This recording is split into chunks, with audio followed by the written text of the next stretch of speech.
rebonsoir am ak mbégte ak kontante di ànd ak yéen comme à chaque fois ngeen gis sama plateau ñoom ñaar dootuma leen ko présenté ti yéen a ngi seen bi plateau Jamal Info seen émission Le Point Chaud à chaque fois ñuy waxtaanee actualité bu ñu waxtaanee actualité ba pare dinañ waxtaanee aussi football ku nekk xam na ne ci kanam tuuti Barcelone dina football ak Girona ci La Liga après match salé bi nga xamante ne défaite bi nga xamante ne am na ko la fois passée contre Atlético Madrid loolu yëpp dinañ ci ñëwaat ci kanam ma am yaa ñëw na yaa ñëw na yaa daa jëloon vacances 2 jours moom day jël congé ay 2 jours ay 3 jours daal di dem Europe noppalu après mu ñëwaat tey la ñëw mi ngi nii namoon ngeen ko yaa maa leen nuyu mami.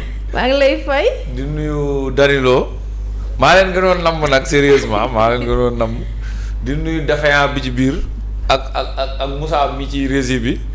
tey borom café gi duma ko gërëm ndax damaa ñëw fekk termus bi fees dell may tàngal jël sama temps di tàngal xam nga bu termus bi day ñuul nga yaakaar ne café la bi may xelli pour savourer ndekete ndoxu kese la loolu moom metti mais garaawul yàlla baax na yàlla nañu yàlla àtteeg ñu kii segg café gi. Grand Denis nuyu naa la. waaw rebonjour. sànq dama quitté plateau parce que je me sentais un peu pas. c'est un peu bi mal mais alhamdulilah. bon ça va y a du mieux. di nuyu Yaya di am contentement di ko retrouver ci plateau bi. di nuyu mami yow mi présenté émission bi di nuyu waa groupe Jamal TV yëpp. waaw ku lim jum waaw vraiment. waaw Grand Denis coono bi moo ko jàppoon. mais alhamdulilah mi ngi waat nii suñu plateau di ko ñaanal aussi moom it gudd fan ak wér gu yaram. muy mën di ñu accompagner à chaque fois yàlla bu ko dara dal. yàlla bu ko dara dal dañu dugg toujours ci actualité yaa damay dem sa championnat parce que ñoom it dañuy def lu am solo ku nekk xam na ne ñu ngi jëm ci koor gi xam naa ne série yi duñ bëgg dégg loolu. mais honnêtement yàlla dëgg la bëgg ñu ngi jëm ci koor gi te am na ay joueurs yoo xamante ne dañuy def seen jeûne comme ñun niñ koy defee. bàyyi nañ di wax ni dañuy def ay match rek wala ci match bi. Premier League dafa indi loo xamante ne lu mu doon def la mu ñëw làbbaliwaat dañuy may joueurs yi moment boo xamante ne dinañ mën a rompre seen jeune. loolu sa championnat la am donc tey honneur bi dama la koy bàyyiwaatee. waaw alhamdulilah si ñun bi ñu amee esprit boobu. comme chaque fois l'autre jour maag dañuy ñu ngi doon waxtaan pour lan moo tax joueurs africains yi di préférer jëm championnat Angleterre plutôt kii. juste si question sociale la quoi. question socio-culturelle la ñoom peut-être bokk ñoo Italie bokk ñoo France bokk ñoo Espagne. ils ont leur manière de faire am nañ respect si droit doomu aadama. ci droit wu religion wu jàmbur par rapport ak France ak Espagne ak Italie. la plupart dañoo respecter laïcité bi nekk ci biir. pour preuve gis nañ fi keroog Mazraoui bi mu bañee sol. si ñu góor jigéen bi équipe bi yëpp dañu ànd ak ñoom ne duñ ko sol parce que solidarité la. le fait que nga am droit propager dara wala am droit défendre dara noonu nga waree am devoir respecter droit wu nit ki aussi. effectivement on a vu le cas avec Gana Gueye bi mu bañee sol couleur bi. ils l'ont condamné à ce que moom mu quitté mujj bi dafa quitté Paris ñu dellu si Angleterre. et bi mu nekk Angleterre musul am problème boobu. on a vu le cas avec Liverpool Mohamed Salah ak Sadio Mané. bi ñu fay football on respectait leur volonté ak seen religiosité dañ ko doon respecté. chaque fois ay gestes yu ñuy magnifier la biir Angleterre par rapport ak d'autres pays. chaque fois ñoom dañuy respecter sa religion. respecter être humain bi nga doon respecter la yow en personne.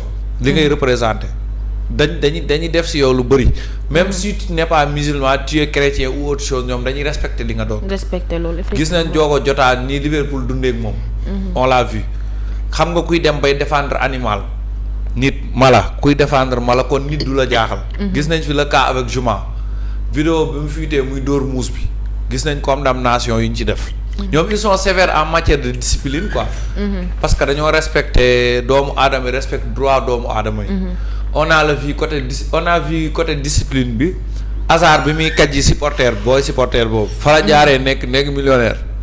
parce que dañ ko teg amande yu lourd. dañuy def en sorte que tout le monde respecte tout le monde sur tous les secteurs. Angleterre ngàcce ngalaamat lii du lu bees quoi. ils sont dedans depuis des années. Grand Denis. waaw ñoom dañuy respecter ak yelleef doomu aadama. contrairement aux Français bi nga xamante ne ñoom dañ leen ko waxoon ñu bañ. donc les Anglais moom toujours ils prônent pour l'humanité dañuy respecter doomu aadama donc loolu moo tax tey jii macha allah jour boo wax Angleterre day daw. waaw tantôt il paye bien ba pare dañ lay jox sa gëdd jox la sa wàccuwaay. contrairement aux Français. donc di rafetlu l'idée encore ñu gën ko renforcer donc gën a rafetlu seen championnat. parce que seen championnat mooy le meilleur championnat au monde. donc c'est pas pour rien donc vraiment di leen féliciter. di vraiment rafetlu seen initiative bi contrairement à d'autres pays yi nga xam ne ñoom ba léegi ñoom respecté wuñu àqaat yelleef doomu aadama parce que boo demee Italie ñoom du ñu arrêté match yi boo demee France duñu donc anglais yi di ko def donc on trouve ça de très bonne augure vraiment di rafetlu loolu le fait que ñu respecté suñu diine respecté suñu joueurs musulmans yu joué foofu. Angleterre amatul lay sénégalais bu mu fa gis ngay lekk naan parce que du ñu may temps ñu rompre suñu jeune.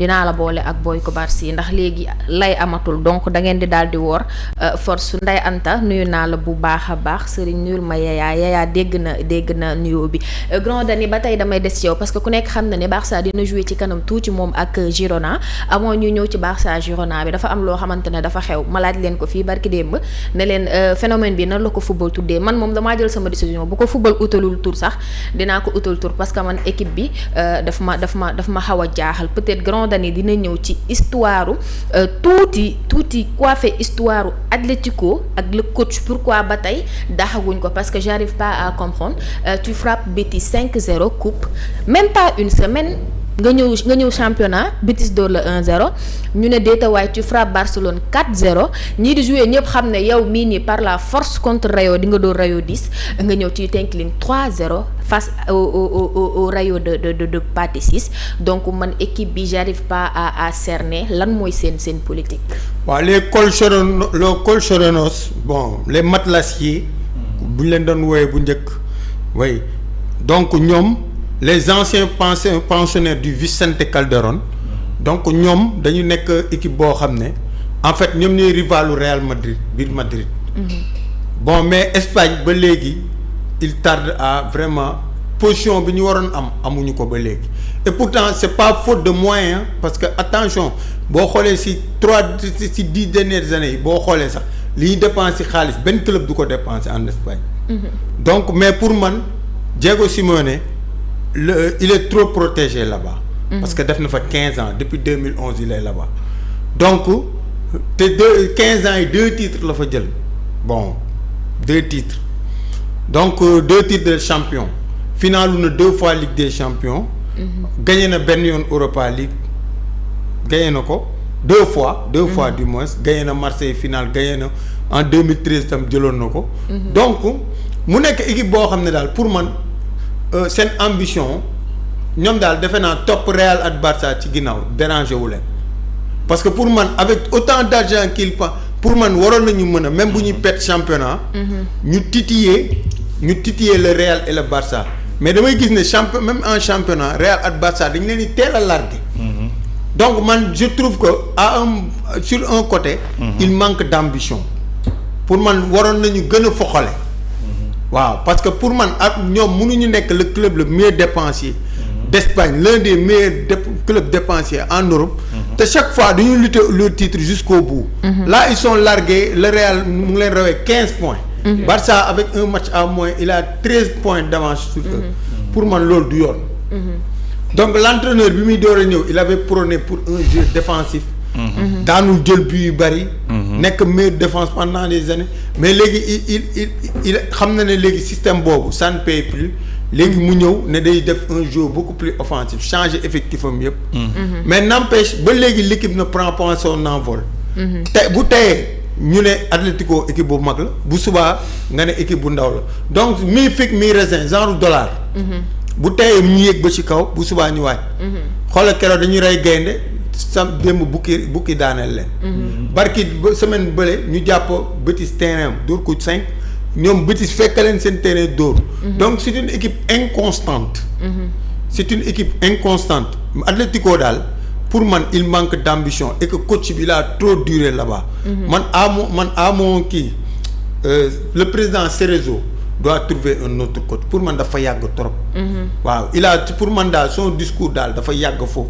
Atlético a besoin d'un pôle neuf d'une nouvelle dimension d'un nouveau coach de nouvelles idées ak une nouvelle politique pour man daal parce que pour man c'est pas normal ñi dem diggu saison ñu koy rawee ay 15 points 17 points yooyu pour man vraiment c'est un manque d'ambition de leur part waaw parce que bu li mu fa nekk yëpp ñaari titres la fa gagné de champion si 15 titres waaw donc pour man loolu c'est très peu pour une équipe ambitieuse waaw donc pour man Diego Simeone dafa yàgg trop et ses idées commencent vraiment pour man à ne plus faire de poids sur le vestiaire. donc grand Dany ak match bi nga xamante ne Atlético Madrid def na ko démb est-ce que aussi warul mën a tax yenn ci catalan yi am espoir que ni remontada mën naa am. man gëm naa ne Barcelone bu matee mën dugal Atlético 4 mais man benn problème laa am ci match boobu.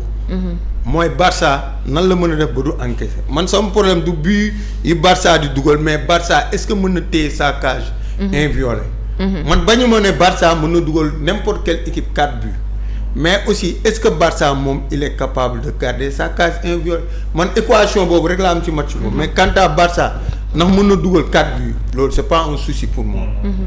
man gëm naa ne lu mën a nekk la mais est-ce que Barça mën na football 90 minutes à Atlético te du jël bii. c'est ça la grande question. effectivement Yaya sur l'inconstance d'Atlético Madrid. defe naa bu ma juumul fan yi passé waxoon naa ko fi. ne leen équipe boo xamante ne kenn mënul comprendre lan la. mais nag bon comme les dirigeants defuñu effort ba xam loolu lañ bëgg comme li mu leen wax objectif Atlético mooy se qualifier en Ligue des Champions. Gagner de l'argent waa ji defe naa bu ma juumul mooy le coach le mieux payé. oui. au monde depuis 8 ans. waaw nga leer na ne kii fi mu jàpp mu ngi fa. objectif yi ñu ko sant mu ngi koy jot. bu ma juumul si comme Dany li mu ko waxee si 15 dernières années yi bi mu ñëwee ñaari yoon la fi jël championnat te ñaari yooyu yëpp Barça ak Real n'allait pas bien. day profité kii mais 5 dernières années yi boobu bu doon Atlético góorgóorlu na am constance 5 dernières années yëpp mun naa jël championnat. sauf que daaw peut-être Barça gënoon naa baax mais yeneen années yëpp dañ doon tàggatémbe comme je dis souvent Barça ak Real ñoo fa ne Atlético objectif am se qualifier en Ligue des Champions et il le fait toujours. Être derrière les grands il le fait toujours il les titille des fois mu finaalu Ligue des Champions mais équipe yi mu doon finaaloo ak léegi moom sax Simeone si boppam daa dem ba réer xamatul lu mu mën. bu njëkk da doon jënd ay défenseurs di jënd ay gaañakat di jënd ay joueurs di leen transformer mais actuellement dernier recrue yëpp ay équipe joueuse la bëgg. tantôt Atlético joué ba dugal ay bii yu bari nga ne Atlético bi moo mën ci àdduna bi. mu ñëw suba mel ni du moom. on ne comprend rien. door nga Betis Séville 5. dans la même semaine tu viens perdre. avec le même Betis. waaw avec le même Betis. dans ton ci stade. waaw nga ñëw perdre ñëw door Barça man sincèrement Barça 4-0 bi première mi-temps bi bett na ma 4-0. bu ma juumul Hansi Flick musul perdre 4 buts d'écart ci carrière am. et Barça aussi fekkeewu ma fu mu mujjee ñàkk 4-0 fekkeewu ma ko man seetaanu ma ko peut-être mën na am dans les années 60 peut-être ñii wër histoire. fu mu ñàkk 4-0. fu mu ñàkk 4-0 man. contre Real Madrid en 2023. waaw Real dóor na ko fi 4-0 Real dóoroon na ko fi. 0-0 4-0. waaw je me rappelle. donc final kii la woon. super coupe d'Espagne. ah ok waaw mën naa ne. mais en tout cas lu rare la li ñuy gis. Kanta dina remonter ou pas je n'y crois pas. parce que comme ni ko Dany waxee Barça mun na am na capacité dugal la 5 bi. mais derrière. bu doon sax peut-être yenn kii yu am importance yi la ñu défoncer si comme Ligue des Champions wala mais Copa bii nag góomu ko sincèrement. même si que Barça ak Real kenn tanewul sa morom ndax kenn xamul kuy jël championnat. il faut que juste. nga dem ba à terme soog a mën a xam ni kii mooy mën jël championnat par rapport ak yenn année yi daaw bu ñu xoolee da ngay xam nettement que ne Barça moo mën. daaw jéeg Real moo mën rek cette année kenn xamul ko mën. kii day raw 3 journées kii dab ko rawaat ko 5 journées dabaat ko ñuy taggateem bi di jiitlante. munoo wax ni kii mooy jël championnat bi tout est possible. Copa bi peut-être Real toog na ci bu njëkk. Barça aussi peut-être dafa minimiser peut-être y avait plus la même motivation parce que Real n'est plus là. Ils ont tellement rapporté de Copa del Rey peut-être aussi Atlético daf fi défoncé wu pour jël titre bii nii. parce que gën naa jël titre. ak yeneen on sait jamais quoi. mais yàlla baax na. mais grand Dany est-ce que du ñun ñoo xaw a exigeant ak comme ni ko Yaya waxee est-ce que du ñun ñii di seetaan football ñoo xaw a exigeant ak l'Atlético Madrid parce que je pense que club bu normal mënoo def à course 15 ans mënoo sax jël benn Ligue des Champions à chaque fois nga koy renouveler est-ce que du moom bilan wam mooy club bi dañu ko. qualifier ko Ligue des Champions nekkal derrière Barcelone wala derrière Real Madrid. dóoral Barcelone wala nga dóor Real Madrid loolu rek lañ ko. Ils ont des ambitions de champion. Parce qu'ils sortent beaucoup d'argent. Dañuy jënd joueurs yu bari et ils ont un effectif de qualité. Et ils ont de quoi titiller le Real et le Barça. Ils ont de très bons joueurs, de grands joueurs capables de titulaire dans les plus grands clubs d'Europe. Donc pour man côté boobu du excuse man li ma gëm mooy il faut qu'ils changent de politique parce que ñoom en fait c'est pas les moyens qui manquent. bu doon amul moyen ñu ne amul moyen bu doon joxuñu ko lu mu bëgg ñu ne joxuñu ko lu mais il a tout. waaw mais nag pour man vraiment c'est l'entraîneur qu'il faudra changer parce que man dafa yàgg. et pour man son discours ne passe plus. waaw yàgg na fa def na fa lim fa war a def yóbbu na équipe ba bu dooleem fu mu yam pour man l'Atlético doit se réinventer trouver un nouvel coach à leur hauteur. et essayer de relancer la machine.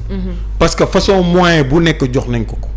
façon internationaux bu nekk équipe bi ligne par ligne c'est des joueurs qui ont de la qualité. bu dee goal am na ko bu dee défenseur am na ko.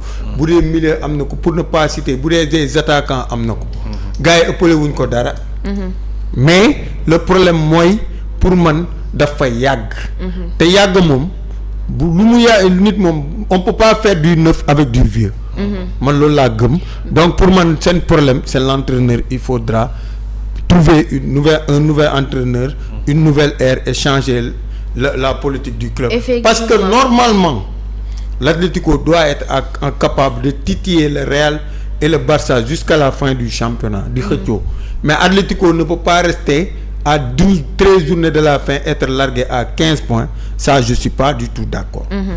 Bonne nouvelle pour les Catalans Rafinha est de retour j'ose espérer que dina titulaire tey on verra ci kanam tuuti classement bi dina génn avant ñuy dugg ci Barcelone ak Girone grand Dany dama am benn équation bu ma xaw a jaaxal ci Barcelone Yaya aussi question bi concerné na la tey jii nii lan la mën a def genre ñi di seetaan football que tey Atlético Madrid boo xam ne moo la dóor premier mi-temps 4-0 mu dem Rayo dóor ko 3-0 ban xar kanam la mën a indil ñii di seetaan Barcelone soit man moom je suis pas l'adepte yi wax on a des absents non pour man ku ñu teg rek war ngaa mën a départ donc ban philosophie ak ban xar kanam la nit yi war a xoolee Barcelone. Barcelone est capable de marquer encore une fois 4 buts dans un match. loolu c'est pas un souci.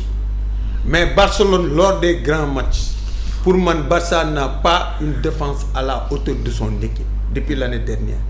Barça amul défense. Barça défense am bi mënul jël trophée. Sa défense là ça peut pas prendre de trophée.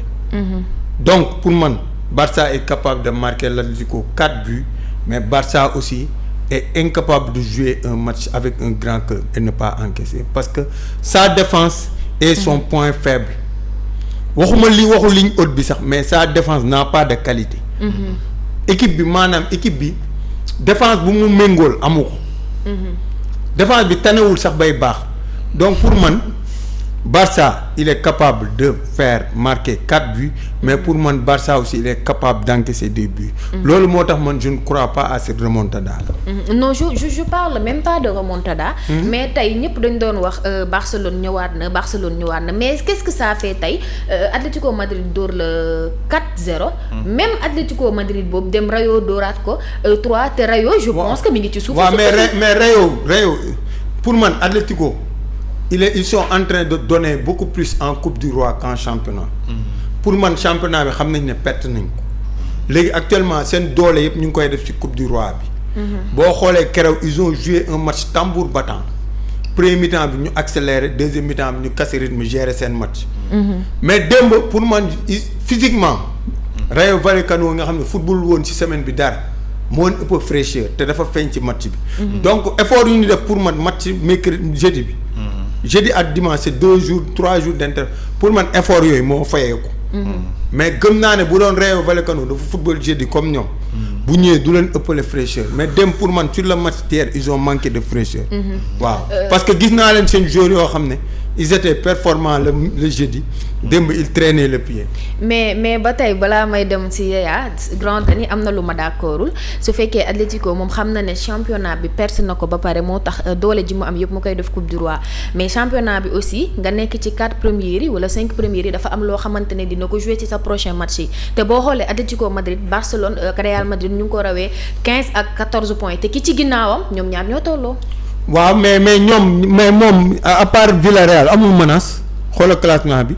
non moom ak Villarreal ñoo tolloo. waaw ñoom ñaar ñëpp dañuy qualifié. mais ñi ci ginnaaw nag. ñoom ñoo leen raw xoolal ci résultat ñoom ñoo leen xaw a raw tuuti de. donc moo tax mu mais bëriwul de. mën na am tuuti flexible c'est 4 points je pense. waaw d'accord mais pour man dooleem mu ngi koy def ci coupe du roi bi li muy nekk di def ci coupe du roi bi nii pour dem final après peut-être kojaat championnat bi parce que coupe du roi bi bu pertee match mooy amatu ko dabe. championnat mun na sacrifier match championnat suba mu dabewaat. mais pour man bu pertoon match coupe du roi bi amul fu mu ko dabe. bu dee championnat mun nañ ko gagner suba mu ñëw gagnewaat. mais bu dee coupe du roi moom s'il perd kii pour man doole bi mu am yëpp mu nga nekk di ko def ci coupe du roi bi. ci coupe du roi waaw démb deuxième mi-temps bi sax boo leen seetaanee da nga naan est-ce que ñii ñoo doon football ak Barça parce que physiquement ils étaient émoussés gis nga match yi ngay jouer milieu de semaine boo demee ba fin de semaine. sa deuxième mi-temps même Arsenal. démb premier mi-temps mu ngi mën a 4-0 parce que dafa joué milieu de semaine démb deuxième mi-temps ils ont traîné pied. boo joué milieu de semaine match bu intense lu lay sauver mooy boo demee week-end. ngay joué match premier mi-temps nga def différence mais boo ñëwee ba deuxième mi-temps les jambes commencent à être lourdes. loolu Yaya si Atlético Madrid bi nga xamante ne daanu ban mbër lañ doon wax daanu. comme Dani li mu wax rek laay rejoindre. dañoo am lu ñu am perte nañ championnat bi. comme ni nga wax peut-être ils ont les arguments pour faire face au Real et au Barça ci championnat bi mais jom boobu lañ amatul.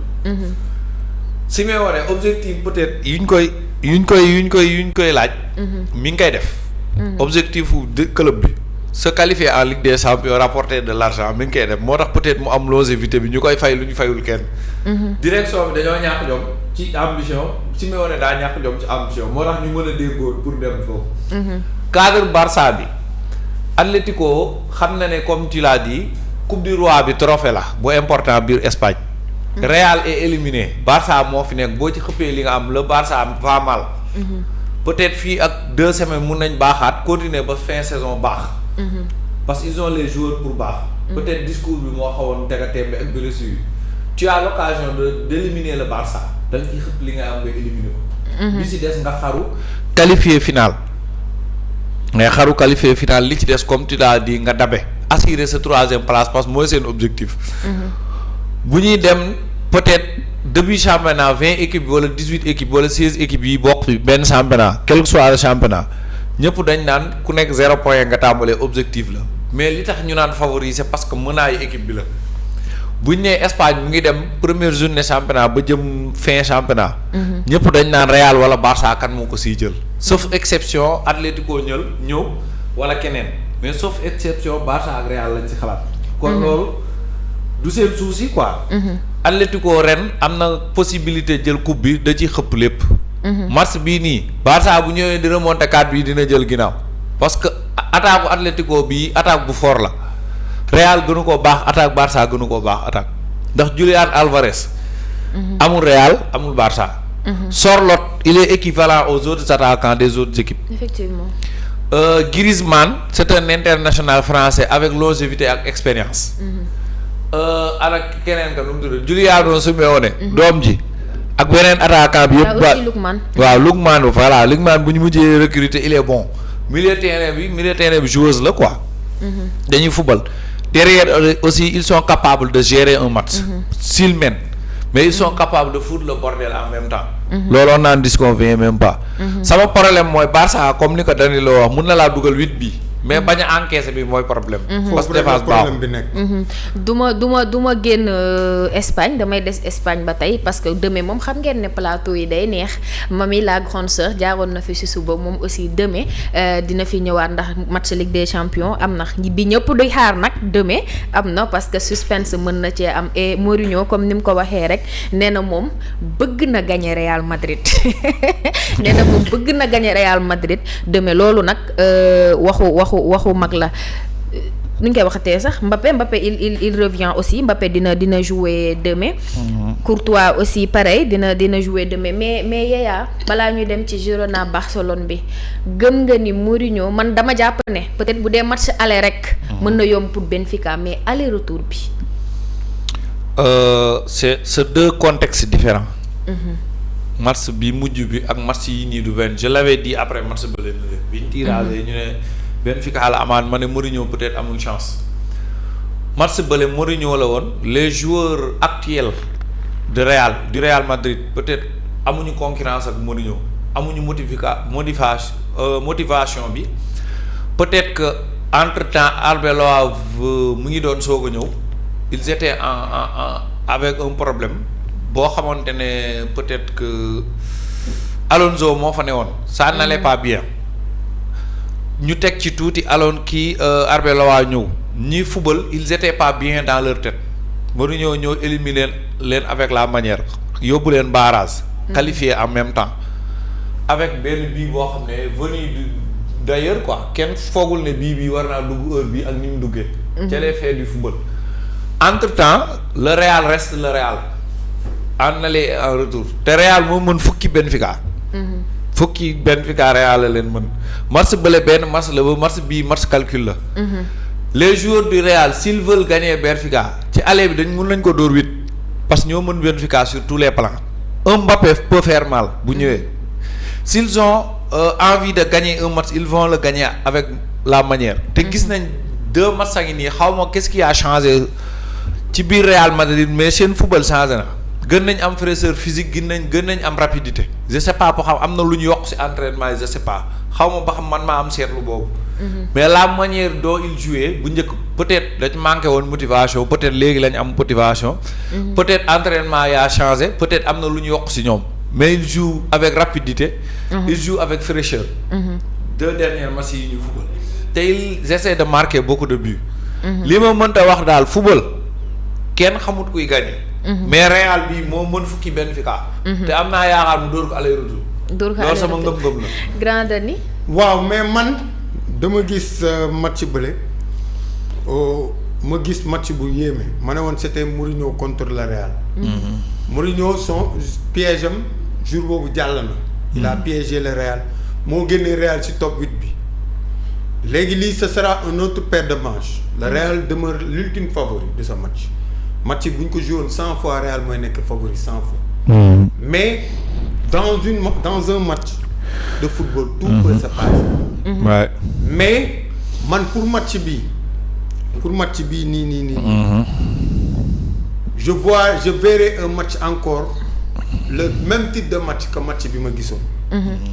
je dis pas que Benfica va gagner mais il va causer du tort beaucoup de problèmes au Real parce que Real.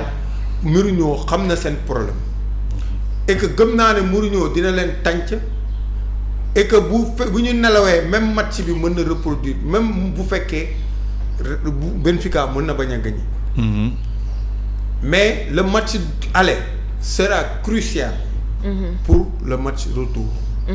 retour Bernabéu moom aw ma doute ne Real Madrid fera la différence. mais tout va se passer demain. sur le match aller. parce que match aller bi mooy définir retour bi ban façon match ngay am. te le match aller pour man tout peut se passer. le Real demeure l'ultime favori du match. mais en football Mourinho dafa am ay pexe. bële passé il a sorti Real du top 8 neexu leen woon. et éliminer Marseille. bii baa nag son rêve c'est éliminer le Real. et il sait comment aborder ces genres de match là. contrairement à Arbeloa parce que moom moo ëpp expérience. Depuis plus de 20 ans il coach des équipes yu ñëw Ligue des Champions ñu ci bëri agsi nañu fii miin na xam na li miin na li Real aussi c'est une équipe d'expérience min na compétition bi te Real à partir des huitièmes de finale toujours day sublimer wu nekk beneen façon Real. Donc sur ce match aller je donne Real 55-45. Pour Benfica. Mais le match retour je ne doute pas que le Real est archi favori. Mais sur le match de demain l'écart sera comme ça. Grand Dany Yaya pourquoi ngeen ne match retour bi du ngeen ci douter te d'après man li ma seetaan saison passée ñoom merengue ngeen baal ma mais daf leen jaraloon ñu tëj seen stade te gis nañ Rice nu mu leen def donc est-ce que léegi Barcelone fekk na leen fa aussi daaw dóor leen 4 est-ce que donc Bernabéu mel na ni mu daan mel ba léegi joueurs yi di ko ragal wala supporters yi di ko ragal. En fait c'est pas le même contexte comme je le dis. Man waxuma aller ak retour peut-être Danilo moo préciser aller bi ak retour bi. Parce que am na ay argument pour ko justifier man dama ne la muy aller muy retour Real moo mun fukki Benfica. Léeg-léeg contexte bu différent la woon ñu daje woon joueurs yi xamuñu woon peut-être état d'esprit bu mënuñoo indaale peut-être histoire mënuñoo ak Real ça les concernait pas dans leur tête mais actuellement le fait que mu génnee leen stop 8 bi indi leen fii. bañ yàlla def ñu dajewaat peut-être. fekkeewuma ci seen esprit de mais bi ñu tiragé bañ ne Real Benfica joueurs yi jibile nañ fi ñu toog parce qu'ils ont quelque chose à réparer. Selon moi quoi si sama xalaatu football ils ont quelque chose à réparer gëm naa ne aller ak retour dinañ dóor Benfica dóor yi metti parce que ñoo ko mën contexte yi du benn man loolu laa gëm ba keroog may gis leneen football nag reenu ñaambi la ko bëre ku ne mun naa gagner. Mais Real mën fukki Benfica. Man moom à Lisbonne je ferai attention. waaw peut-être à Madrid. Ce sera un autre contexte mais à Lisbonne moom je moom tiitatuma Madrid parce que gis nañ ni fa Rice def avec man moom biir Lisbonne. Avec un Mourinho avec ses idées et ses plans. ak li mu nar a jouer suba man je reste pessimiste. Mais pour le match retour.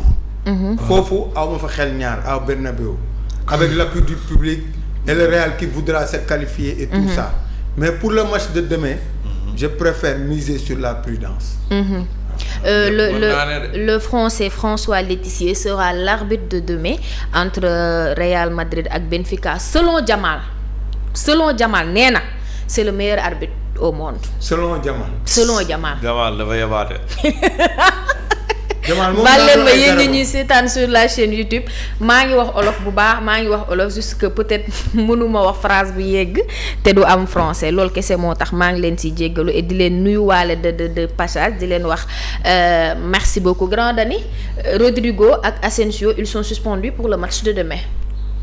Rodrigo ak Asensio waaw mais pour man c'est des joueurs importants parce que tous les joueurs sont importants mais pour man du am impact trop ci équipe bu Real Madrid. Donc Rodrigo d'accord il est bon mais il n'est pas si décisif donc il faut retrouver Mbappé je pense que Mbappé est plus décisif 10 000 fois que Rodrigo.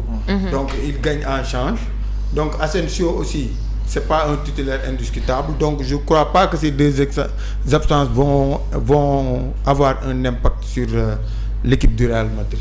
Yaya jàppoo ne absent yi mën na peser dara contre Benfica.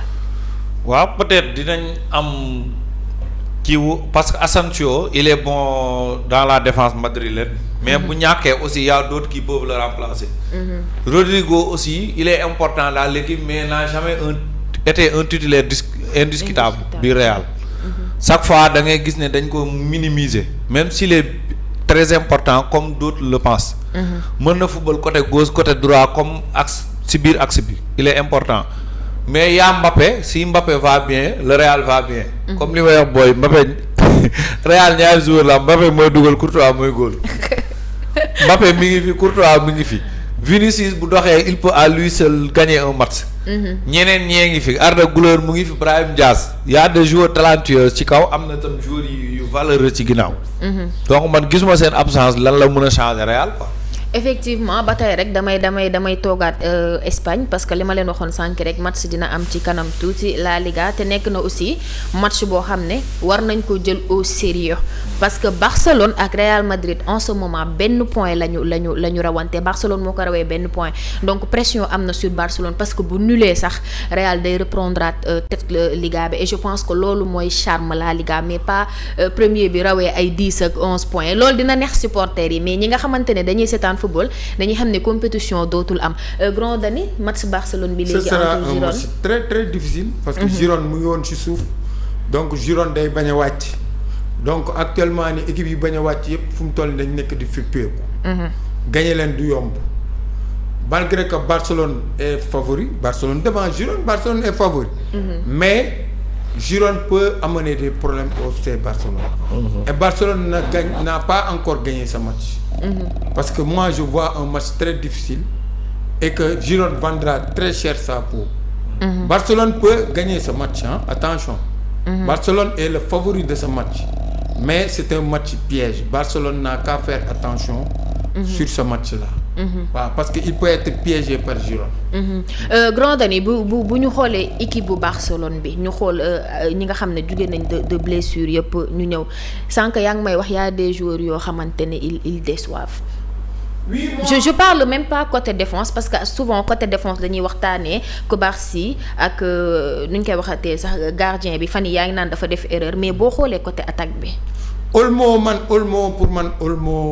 Grand Dani daal daa bëgg daal ma bàyyi plateau bi daal Olmo bi ma doon Grand Dani bàyyi Olmo ngir Olmo yàlla bi tojoon Euro 2024 ñëw Barcelone pour man il c'est un Ismaïla Sarr il est inconstant.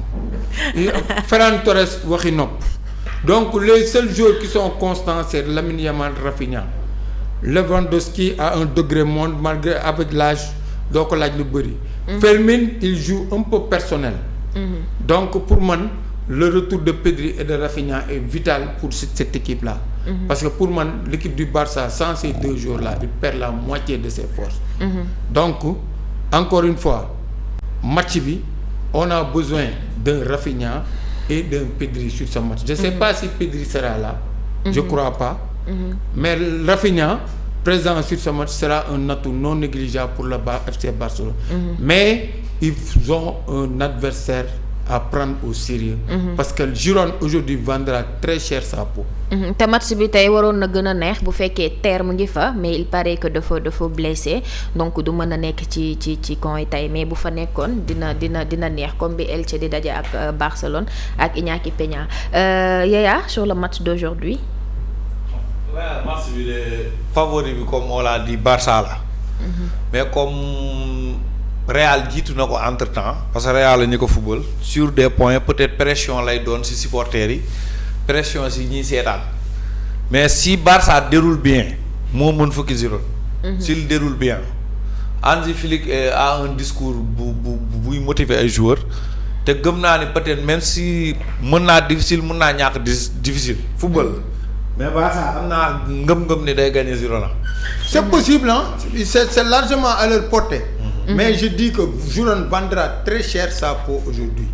Barcelone s'ils ne se subliment pas s'ils font pas un match très sérieux ils gagneront pas ce match.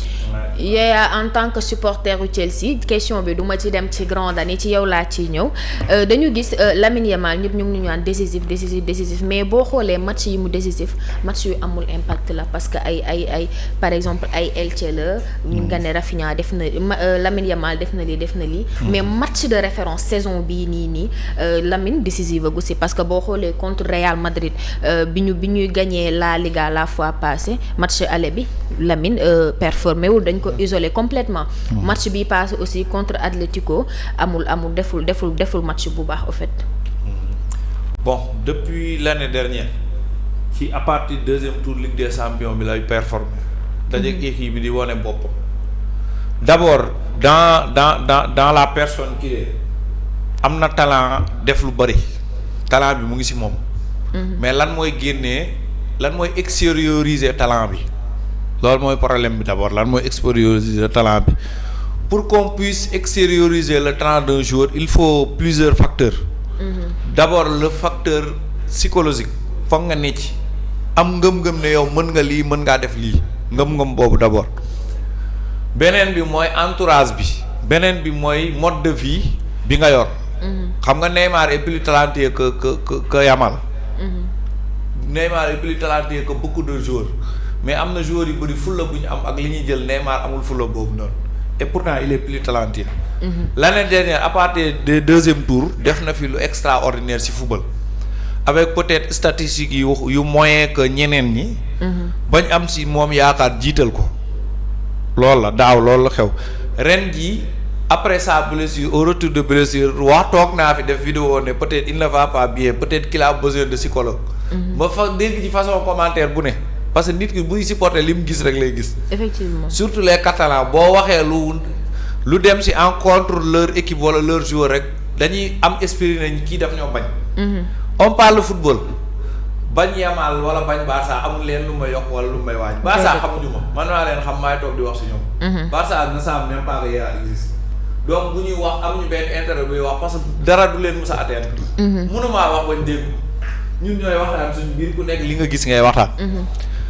Yamal comme li ma wax il est très bon il a le talent il doit faire quelque chose pour le Barça parce que Barça après Messi ba tey il se cherche. Ils ont trouvé un après Messi sur la personne de Yamal am ci moom yaakaar trop. daaw mu hissé leen ba demi-finale Ligue des Champions avec Flick avec le collectif de l'équipe.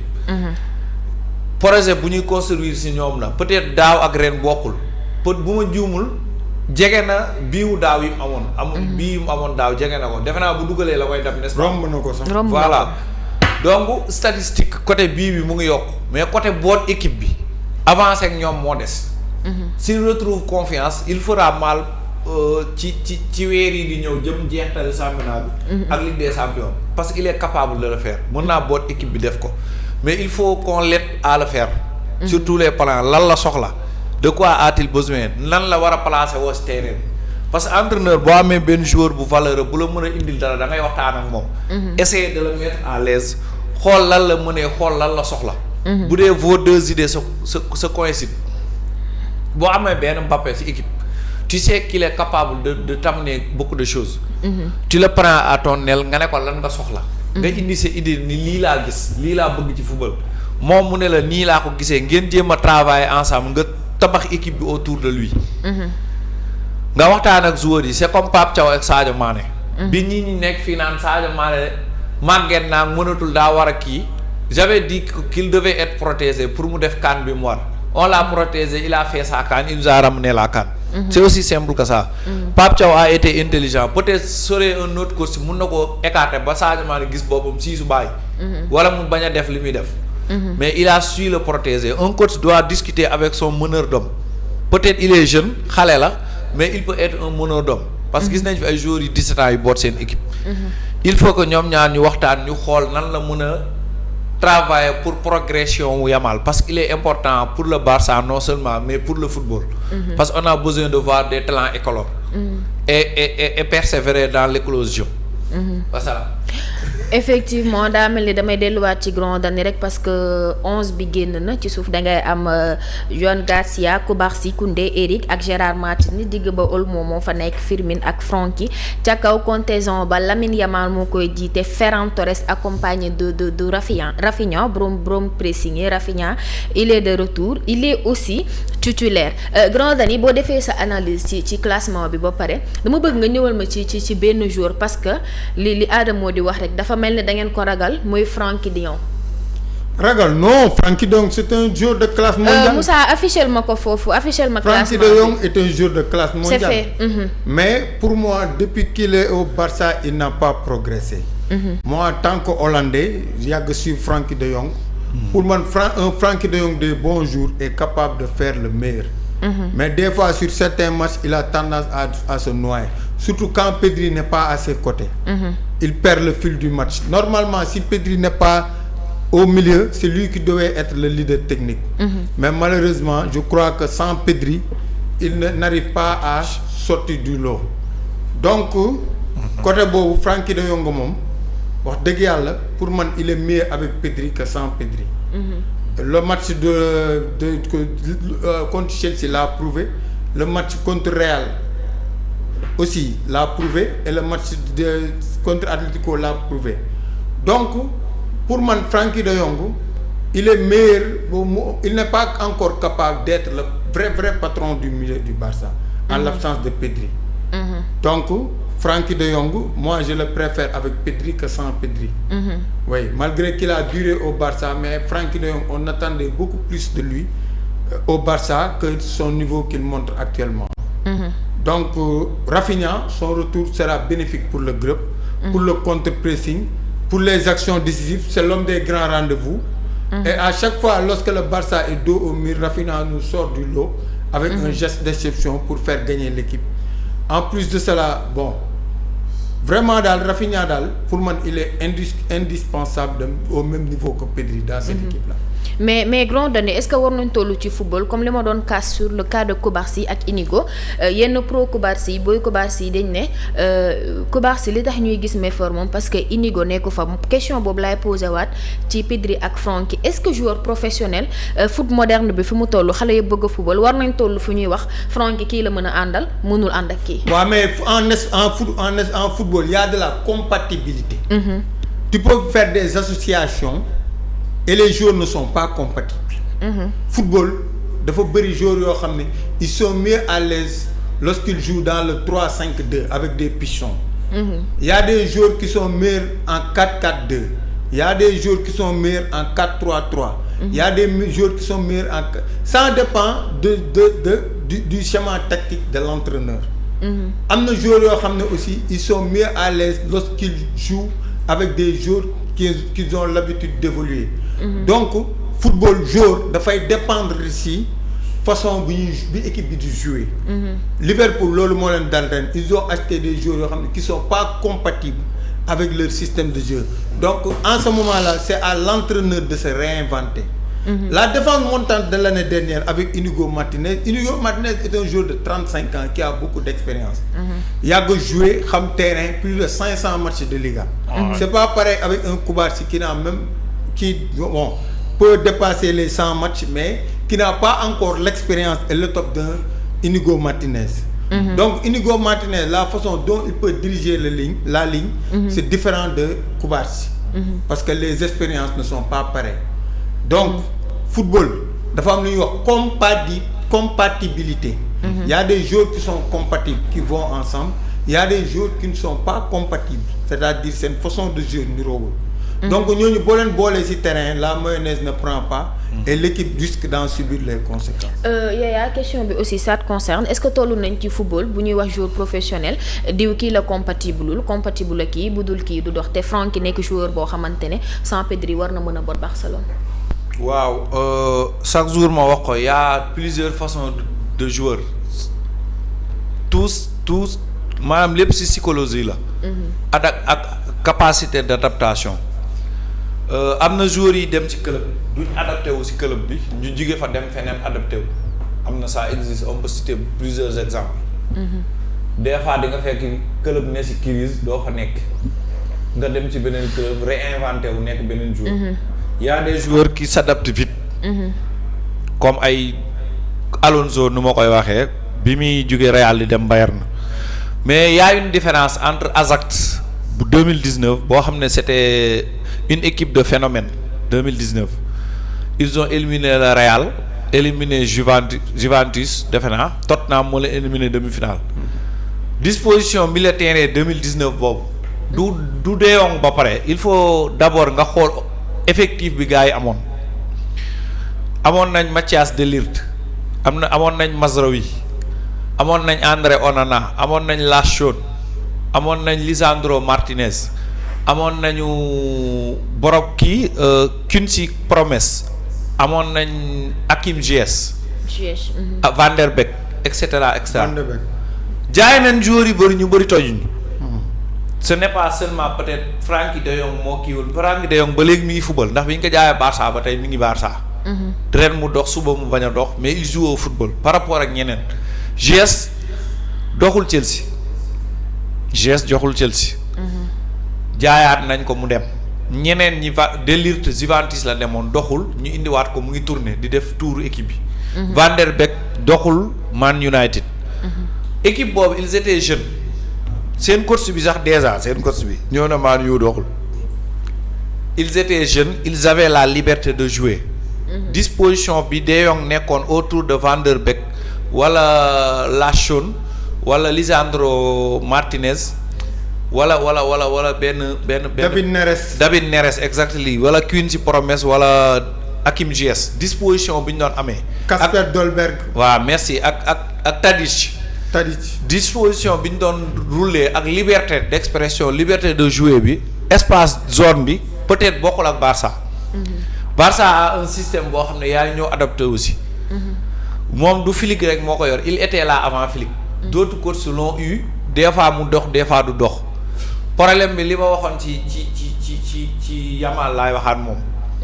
qu'est-ce qu'il veut faire comment se sent-il mieux lépp waxtaan la. il a fait de bonnes choses ku xool techniquement il a les bagages intérieurs De Jong il est technique physique bi peut-être c'est à revoir peut-être entre-temps est-ce que persul physique bi. psychologiquement est-ce qu'il va bien est-ce que mu ngi adapté wu est-ce qu'il se plaît dans le système loolu yëpp reste à savoir est-ce que Flick mu ngi def loolu noonu. Flick am na fula là où il va moom mooy doon patron bi fu mu dem moom mooy doon patron bi. mais est-ce qu'il s'inquiète vraiment de la condition des joueurs loolu aussi c'est des questions à se poser mais Frenkie de Jong bi ñu doon seetaan 2019 à l'Ajax il était bon. Et il est toujours bon techniquement. Peut-être physiquement c'est à revoir peut-être est-ce qu'il s'y plaît dans le système. Faut-il pas le repositionner faut-il pas le laisser plus libre. wut benn défenseur buy marqué nga bàyyi ko mu gën a libre. Faut-il pas qu'il change de jeu comme de position sur le terrain extra loolu moo jar a laaj mais il est bien c'est un très bon joueur de foot. tabarkalla yemal fekk fa kundi naa pour man au Barça lorsqu'il joue devant la défense il fait de très bons matchs. Mais comme sur le match de l'Atlético de Madrid il était un peu avancé avec l'absence de Pedri. Donc ça lui a valu de se projeter et ça n'a pas été une bonne solution pour l'équipe du Barcelone. Donc pour moi avec l'arrivée de Pedri il va jouer un peu plus bas. Et là ça va lui faire des sorties de ballon. Et jouer librement avec Pedri qui vient se rapprocher de lui. Ils peuvent créer du jeu. Mais pour moi avec Casado l'autre jour avec un Casado qui s'est noyé. Lui aussi il s'était noyé lors du premier mi-temps contre l'Atlético. Pour moi l'absence de Pedri a fait que il n'a pas eu avec un milieu avec qui combiner. Et ça a été en sa défaveur et en défaveur de l'équipe. Donc pour moi il est mieux lorsqu'il joue avec Pedri milieu à deux que lorsqu'il joue avec Casado ou un autre à deux. Donc ça est une des raisons. L'autre raison aussi pour moi son niveau de l'Ajax et son niveau pareil actuel c'est un peu différent. Donc il a un peu perdu de sa superbe. Même si des fois sur certains matchs il brille. Donc pour moi il doit être beaucoup plus constant. Il doit être beaucoup plus s'imposer en leader. Et lorsque Pedri n'est pas là il doit être capable de diriger le milieu de terrain du Barça. Mais pour moi sans Pedri il trottine et il fait de mauvais matchs parce que pour moi avec les autres Casado et autres il n'est pas mieux à l'aise. J'espère que si Gavi revient en forme il pourra combiner avec. mais man li ma jaaxal mooy est-ce que aussi Barcelone kon dina koy soxla parce que joueur boo xamante ne sans Pedri doo dox te aussi man dama remarqué bu Pedri doxul moom du dox. Waaw parce que ñoom ñaar je dis leur jeu est compatible. mais avant tout sans Frenkie Pedri day dox. Waaw mais sans Pedri Frenkie du dox. Sans Pedri bon lu muy dox bariwul bon surtout dans les grands matchs. Peut-être dans les petits matchs dina ko mën gérer mais dans les grands matchs équipe boo xam ne day am un milieu de niveau. Moi je vois Frenkie trottiner. Waaw donc pour man loolu c'est pas une bonne chose pour le FC Barcelone. Parce que pour man Pedri il manque pour man Barça c'est le désastre. Waaw c'est le désastre total. Donc pour man Frenkie de Jong doit s'affirmer en leader même si Pedri n'est pas là. Et ce qu'il tarde à faire avec l'équipe de Barcelone. Il y a un joueur boo xamante ne peut-être su may wax ci moom sax certains vont penser que je suis pas catalan mais sama xalaat lay wax question boobu ci Yaya laa koy jëmale. Je pense que c'est un joueur qui n'évolue pas. Je sais pas moom ba ñuy jàngale football daan daw y a pas de progression. boo ko waxee non c'est pas Firmin li ma koy reprocher mooy le fait que il n'est pas collectif. Firmin il est trop individuel peut-être bu collectif woon gaw ma ne la Liga remplaçant dina ko ëpp ay passes décisives mais je parle de Alejandro Balde c'est un joueur qui n'évolue pas selon sama perception gisuma évolution joueur boo xamante ne il s'est pas fait de bon centre pour moom football vitesse kese la. non sama point de vue la xam naa duma ci bokk. est-ce que du ngeen jëli Cucurella kon mu dellu dëkk non yaa amuñu xaalis. non jël leen ko mu dellu dëkk ba. comme bilaay Alejandro Balde moom amul leen njëriñ. bu ngeen rëccee ngeen dee de xam nga déjà amoo leen latéral droite. Jules Koundé ngeen di jël di ko forcer latéral ba mu nekk latéral. di xeex di xuloo des fois mu centré des fois mu génn terrain. moom rasayee ko diisal laa xalaat. mais Balde bu ngeen fexee ba mu rëcc leen. latéral yombatul si dëkk de. mais je veux savoir c'est quel genre de joueur parce que Balde man je comprends pas. sincèrement man moom Balde xamaluma ko bu bëri daal boo bëggee dégg xamaluma ko lu bëri. Balde il est bon je suis le Barça. Balde il est bon mais football tam dafay am lenn tam nga xam ko. football dafay am raté sa match. comme ni ngay toggee des fois chaque jour mu neex des fois mu nga ñëw togg benn jour tu rates ton nga raté sa lekk.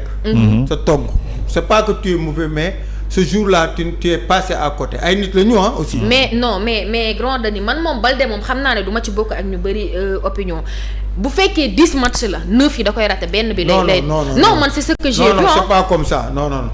ce jour il a raté son match parce que côté bi mu nekkoon y avait Olmo et Olmo ne se joue pas de tâche défensive tey xoolal Rafinha da koy jàppale. mais bu fi Olmo nekkee Olmo du wàcc. Olmo Balde nga bàyyi leen nga jël benn la excentré boo xam du marqué. nga tegal ko Olmo loolu mooy da ngay rey équipe bi. te boo xoolee Atlético côté boobu point forum la. Giuliano Simone foofu la nekk presque le meilleur joueur. donc keroog dafa ñëw Giuliano Simone monté amul vis-à-vis Olmo du ko topp. ñu bàyyi ko mu libre mais bu ñëwee day bëtt xal si space yi dugg. donc c'est ce qui s'est passé. donc keroog dëgg la kii. Balde n'a pas fait un bon match mais aussi Olmo n'a pas aidé. non man je parle pas de Olmo mais je parle de Balde man boog les matchs que j'ai suivis man match Barcelone yi ma suivre bu fekkee c'est sur 10 matchs Balde 8 matchs lay def performance yeneen 2 matchs. non ba pare c'est un joueur très offensif Balde li muy dem dafa bëri. waaw mais raison pour laquelle mu war a am excentré boo xam ne bu demee da koy téel wala mu am milieu terrain boo xam ne da koy coulisser mais keroog loolu yëpp amul. keroog bu demee chaque fois gars yi dañuy jàll ci dóom loolu xam nga football c'est un équilibre. du question ne que jour bi day dem rek tey jii latéraux yi bëri nañuy monter mais boo monter am na ku la war a Casemiro kii bu daan dem Marcelo day tëj foofu. effectivement. mais Barcelone keroog Balde bu demee amul dara ci ginnaawam. loolu xam ci space yooyu boo dee équipe bu mag da lay bëtt. c'est ce qui s'est passé. mais grand Dani man moom honnêtement je dis pas que xamul dara encore une fois. waxuma lool mais grand Dani su fekkee tu ne parviens pas à nga accepter talent au Cubarsí donc quand tu viens tu acceptes ce que fait Balde. je comprends pas. même Koundé ren il a fait une très mauvaise saison depuis que Koundé est à Barça. non Koundé moom rasay moo ko xaw a diisal. non je veux dire que le problème du Barça. certes je pointe du doigt que Cubarsí bon des na. mais ren toute la ligne défensive est à critiquer. sur ce match-là.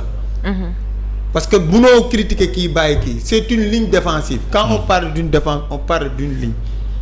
donc Balde il se projette beaucoup Thiago Simone c'est un grand entraîneur mu jël joueur def ko ne ko bu demee nañ jël bal bi indi ko foofu pour que xal fees yi gars yi mun ko bëtt fii Lookman day bëtt côté kii. moom muy bëtt côté bi centre yi di ñëw. boo xoolee 3 bi ay retrait la. ak ay pressing. donc encore une fois latéral bu demee day am glissement keroog nag les glissements ki moo tax ñu génnee Casado loolu lañ ko fa tege woon pour ñoom bu ñu demee mu fat mais Casado toujours day tardé dama xool vidéo yi Casado day tardé. moo tax entraîneur bi mu jëlee 4 dafa dindi Casado. après bi Casado duggee gisutoo loolu amati. ki mu indi. mu teg ko ci digg bi. mais après ils ont rétabli l'équilibre. ñoom Anta ak ñoom Amadou nee nañ naay wax chaque jour ci Ferran parce que heure bu ma ko critiquer day def triplé wax naa ci moom critiquer naa ko amul apport xam naa kon tey dina def doublé wala mu def triplé ma may leen loolu mais grand Dani nee nañ bu ma wàcc ci plateau bi mukk te waxoo ci Bernard. Marc Bernard. waaw c'est un joueur qui était sur une très bonne dynamique. Marc Bernard à la Masia c'était un joueur offensif. ailier gauche. il marquait beaucoup de buts mais moom Yamal dañ dem ba foofu di fa mbëkkante te ñoom ñaar ñoo bokkoon équipe. léegi il fallait reculer ñu reculer Bernard bàyyi Yamal mu nekk ci côté boobu. côté droite Donc Bernal c'est quelqu'un qui marquait beaucoup de buts à la Masia. Dama regarde ses statistiques. Bernal c'est un joueur très technique. Il a commencé à être titulaire au bout de la 4e journée, il a eu une rupture des ligaments croisés. Ce qui a bloqué sa progression. Mais c'est un joueur très technique sur lequel Hansi Flick compte beaucoup. Bernal est plus technique que Koubarsi et même meilleur que Casado et meilleur que Casado. Maintenant, il vient d'une longue blessure, il est en train de se remettre petit à petit. L'entraîneur ne veut pas le griller. Mais j'ai espoir que sur cette fin de saison, il a de quoi nous apporter. Waaw, s'il est à 100%, je vois que c'est un très bon jour pour le FC Barcelone pour cette fin de saison. Yaya nee na xamul Balde duma si wax Yaya xam nga ma xaw ma ko de. Yaya nee na xamul Balde waaw Yaya kay kon kay tojul fenn. xam naa ne latéral gauche Barça bi la. Man moom tey moom dama leen koy wax ànduma ak Grand Dani et Diaby c'est ça man je critique pas. tey ànduma ak Grand Dani si Balde maanaam ce que je veux dire mooy Balde progression bi il faut ngeen comprendre fu may waxee progression bi moo xaw a lent par rapport ak fi ñuy doggee ay Nuno Mendes ñooñu lañ ko daan tëkkale te ñooñu léegi ñu ngi li tey boo tegoon Nuno Mendes teg Balde Nuno Mendes la ñuy jël donc je me dis que progression maanaam fi mu yegg nii dafa yéex progression bi dafa lent waroon na gën a dépasser Nuno Mendes boo ko tegoon ci système mu Barça défense haute bi dañ koy bëtt. Non waxuma ay système Barça. Nuno Mendes n'est pas venu du jour. Non, je parle pas de système. Non, voilà. Wow. Il n'est pas venu du jour au lendemain parce que il a progressé. Mais Balde amul progression, c'est ce que je veux dire. Non, mais je veux dire que tey Nuno Mendes système tactique u Barça bi boo ko fi tegoon man j'en suis sûr que mën nañ ko bëtt. C'est un problème de système. Je suis d'accord sur ça. Au Paris Saint-Germain, il part, il y a toujours la couverture sur son côté. Au Barcelone, Balde monte, il n'y a pas de couverture sur son côté, c'est pas pareil. Mais Grand Dani, tu es d'accord avec man que Balde, il ne progresse pas, progression de Voilà, c'est ce que je dis. Mais dire qu'il fait 8 mauvais matchs sur 10, non, c'est un peu non, attends. Ce que je veux dire, moi, Alejandro Balde, waroon nañ ko dégg tey fi ñuy dégg yenn joueurs yi parce que du gan Barcelone Alejandro Balde mi ngi bëgg mais dafa amul progression. Pourtant l'année dernière il a été monstrueux. L'année dernière mais de saison bi yëpp. Non, l'année dernière il a été bon va regarder l'année dernière il a été très bon. D'accord bu mu manqué demi-finale bi sax contre Inter Martin war a jouer tout le monde était inquiet. Donc dañuy wax rek te yàlla tax daaw l'année dernière. mais accepte que il ne progresse pas progression dafa xaw a lent. Man, c'est ce que je dis. Moi je dis que Rennes il n'a pas fait une très bonne saison pour l'instant mais je n'espère pas qu'il nous sort un masterclass sur cette fin de saison là. Ouais, moi je ne veux pas tirer des conclusions hâtives à l'instant T. Je préfère attendre la fin de la saison pour faire son bilan. D'accord Yaya sur Bernal. daa bañ a wax ci Barcelone waaye. Bernal moo ci kat sax. Real xamul joueur Barcelone. mooy càmmoñ bi. waaye yaa yow. càmmoñ bi. waaw am na ci daal numéro 6 Casado xam naa ko mooy l'autre jour bi ma la doon laaj naan anam. ba ngeen ne ma daa blessé woon. parce que il s'est joué peut-être dafay manquer de puissance ak yooyu noonu ak compétition. Bernal sa diggante gaal. billaahi wallaahi naa xaw ma poste bu musée. moo ci kat. wallaahi azim ma ñàkk suma ndey xaw ma ban poste bu musée xaw ma ko. billaahi xamul joueur Barça yi bëri. je les suis xam naa ñu bari de mais booy yi ay Bernal ak Casado yi qu'ils jouent pas régulièrement du ma leen xam mais ossature Barça bi ak système Barça bi ak manière de jouer bi je le maîtrise. parce que je les suis mais Bernal moom wax dëgg yàlla xaw ma ko yàlla xam na ko dëgg taxawañ du ma wax ci loo xam ne xaw ma ko. waaye yaa léegi koo xam Barcelone. Barça. waaw. waaye mais nag mami Lamine Yamal. ak kan. Lewandowski. 2. Rafinha. 3. Gérard Martin latéral gauche bi. waaw 4. Jules Koundé. 5. Nu mu tuddati axe bi Koubarsi. 6. Gérard kii déggal ma naan Gérard Martin keneen gi. beneen waxoo Barcelone de ba tey waxagoo lam bi Barcelone. Fermin Lopez xam naa ko. 7. Dani Olmo. 8. Frenkie de Jong. waxoon nga ko ba pare. Pedri. 9. Gavi. 10. non ëppal na 10. 10 nga fi ba 10 nga limagul de limal naa la ci 5. di gannaaw dañuy yaa ngi compter 10 nga limagul. waaw léegi recommencer. ayca. non dem na. bàyyi ko Lewandowski. 1 yéen compter waaleel leen ma 1. Lewandowski. 1. Fermin Lopez. 2. Lamine Yamal. 3. Rafinha. 4. Dani Olmo. 5. 5. ah. Casado. 6. Nu mu tuddati Pedri. 7. Gavi. 8. Jules Koundé. 9. Gérard Martin. waxoon nga ko. non. waxoon nga ko da commencé. waa 10. waaye maa mi. waa 10 léegi 10 ak 4. déedéet gannaaw dañu na continuer 10. Firmin Lopez. waaye yéen tamit ñaata Firmin la. mais dem leen feneen waaye comme que moom pratiquement il faut. catalan yi dégg ngeen lii léegi nag am leen fulla bu leen xam kenn ci Chelsea parce que moom ñëw na seen équipe. non du 10 ñàkk personnes xam la xam. Adam du ñàkk xam. ay Casado ay Bernal am nañ droit ñàkk ko xam parce que supporté wuñ Barça te suivre ñu leen régulièrement. nee na man boo ma laajee Barça Chelsea de 2000 à nos jours je te le dis ki ñu jënd chaque année mën naa la ne kii lañ jënd kii moo ci xamul dara kii moo. wala ñu ngi lay sàccal sax Moussa mi ngi lay sàccal. borom nopp yële ci kaw. teg wax ko fi léegi. Gérard Martin. Gérard Martin waaw. c'est Eric Garcia. Gérard ni bàyyi ko rek. Eric Garcia moo nekk nii moom moo niroog Alba. waaw Kubarsi Koundé nu mu tuxkat bi Chesney Firmin Lopez. Lamine Yamal Pedri. non Olmo kooku du Firmin Lopez Ferran Torres. Ferran Torres waaw. Olmo Frenkie de Jong ci pël Fuuta bi Manchester bi. ñun kay xamuñu ko. Rashford.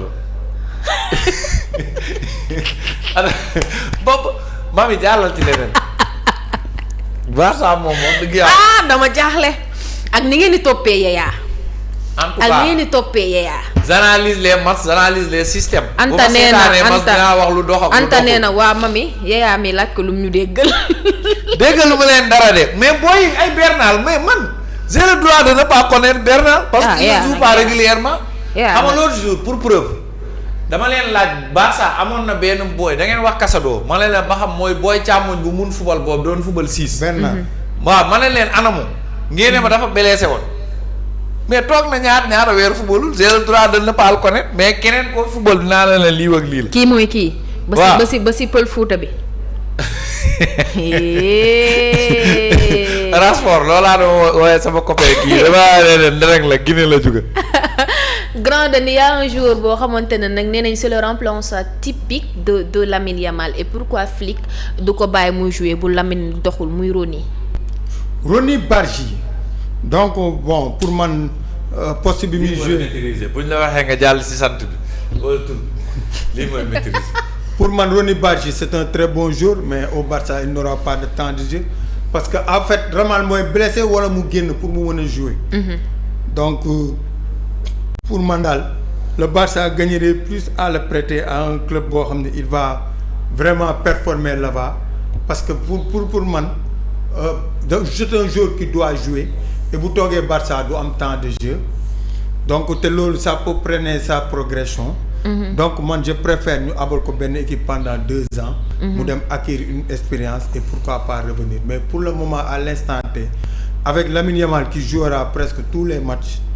donc je crois pas qu'il aura du temps de jeu malgré que c'est un jeune pétri de talent et qui a besoin de jouer pour progresser donc bu ñu toogee Barcelone moom il n'aura pas de temps de jeu donc pourvu que Barça le prête dans un club pour qu'il s'aguerrisse. kii la.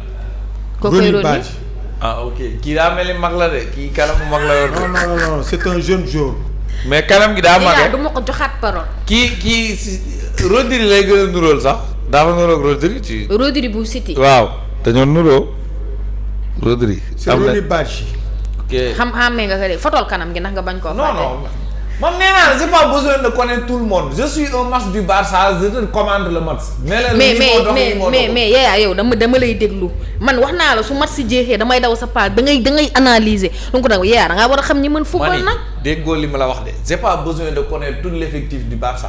bilaay damay dem ba fële. Casamance effectif Real yëpp maîtriser wu ma ko effectif Paris yëpp maîtriser wu ma ko effectif City yëpp maîtriser wu ma ko mais je sais ceux qui jouent au football ak ñi adapté au système bi.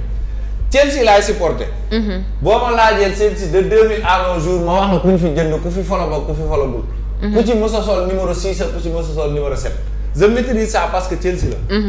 Moussa yow yaa mënal Yaya dara bàyyi ma sànq ba tey nga ma Yaya na wax si micro bi yeggee naa ko bàyyil Yaya mu ngi nii toog waaw kay di leen wax ni Jamal tëggal naa ko combat ak Franc.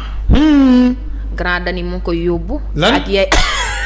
man daw ma de del wax ñoom Franc. del doomu ndeyam moo ko yóbbu. del wax ñoom Franc ñoom Franc. du wax Franc du benn nit ñoom Franc.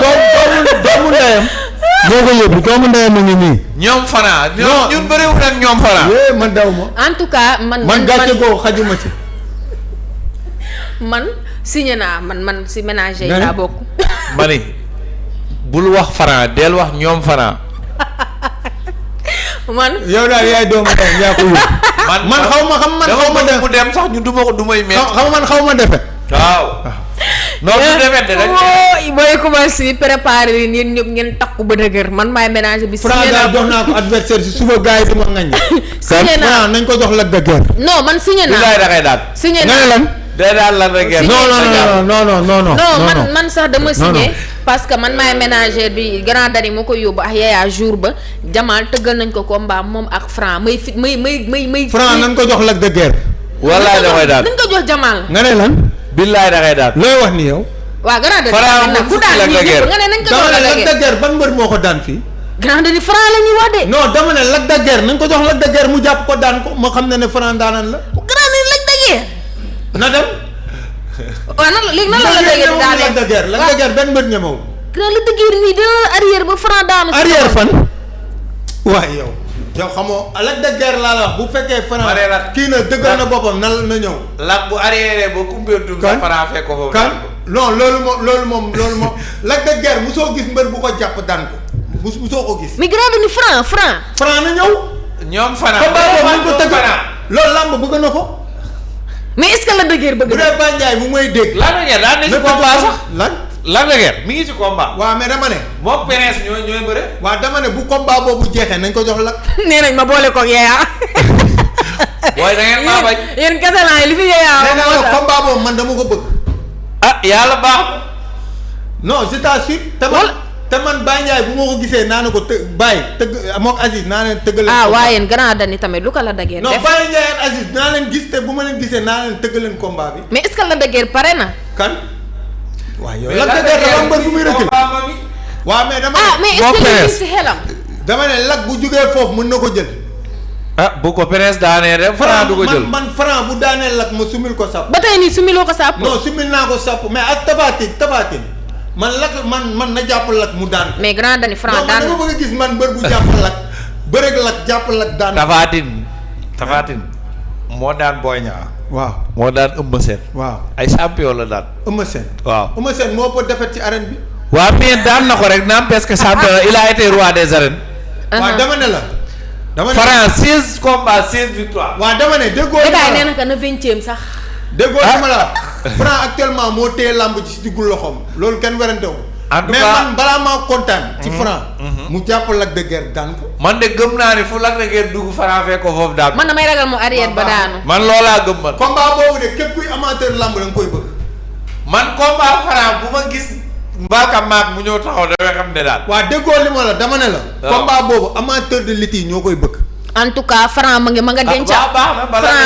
Franc mi ngi denc roi des arènes bi ne roi des arènes bi kalaa yegg si yow day bëre ak man ba pare te Franc moom ñëpp ñoom Franc. xam nga looloo ma metti nag ñoom Franc. voilà ma nga nëbb roi ba ne. kalaa bëre non non moo tax ma ne la mi ngi nëbb roi bi. waaw moo tax ma ne la.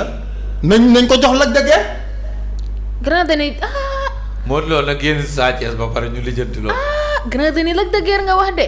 Lac de Guiers laa la wax combat boobu làmb moo ko bëgg. en tout cas bu doon may Franc balaa maa jël combat je vais attendre l'issue du combat Sa Thiès Modou Lo ba pare. pour dem jël bu Sa Thiès daane mu jël. Sa Thiès waaw nee na grand dani lu ko Lac de Guiers def. non Lac mbër bu ma neex la man dama bëgg a Lac de Guiers.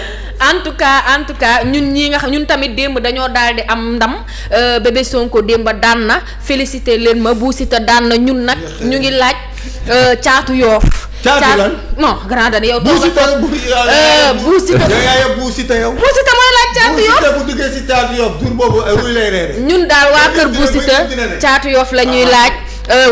wala prince su paree si Lac de Guiers nañu ñun Bou Siteu ñun taxaw nañ. kan prince waa jaw grand dani yow toogal foofu. yow Bou Siteu yow doom. yow Bou Siteu xam nga buy wax day kii. bëñ mi nga bëgg ñu gàddul ko jox ko. yow Bou Siteu ñu ngi laaj ñun caatu yoof la ñuy laaj. wala prince. billaay yow ñun sax war nañ mën a daan Franc mii. Franc man. Franc mii ñoom Franc. yow nag ñu ne la cere bi neex na rek nga ne tànk laa koy mooñ. yaa le mot de la fin. en tout cas daal moom man sama sañ-sañ man li may ñaan yàlla li may ñaan yàlla moom mooy Franc daje ak Jamal man lii maa ngi remercier ñu doon seetaan yëpp di remercier Marie remercier Danilo ak Jamal mi ci ruxu bi di naan borom kii seen café bi suba bu mu fi ñëw. non elle était un peu souffrante. mere naa ko trop elle était un peu souffrante. ok mere naa ko trop. di nuyu Moussa ak ñëpp ñu doon seetaan. di leen wax ba jëmmi jamono. grand Dani le mot de la fin. di nuyu ñëpp di ziar ñëpp. di remercier ñëpp di remercier téléspectateurs yi di remercier waa équipe Jamal TV. waaw di yaakaar ne émission bu ñu fi def vous avez aimé bon di leen ñaanal yàlla ba demain incha allah la matinale. ñu continuer ak Mamy Sow donc vraiment ça va quoi. ku nekk xam na ne aussi match barrage yi dina commencer demain Real Madrid ak Benfica dinañ jouer demain seen match aller incha allah Mamy moo fi nekk fajar ca Pantati ñëw waxtaan ak yéen defal leen ay débrief yu neex ma koy nuyuwaale de passage sànq aussi Zeyna Chris mu ngi fi woon sama gars yi liggéey bi rafet na trop merci beaucoup big up à vous may remercier aussi Moussa mi nga xamante ne moo nekkoon ci régie bi di defar kanam yi ba mu rafet Moussa yow tamit su ma la mënoon boole ak France sax damay daal di jël damay daal di jël Jamal sama xarit bi sama rakk bi yow tamit maa ngi lay daal di ziar bu baax a baax di leen jox rendez-vous demain incha allah merci.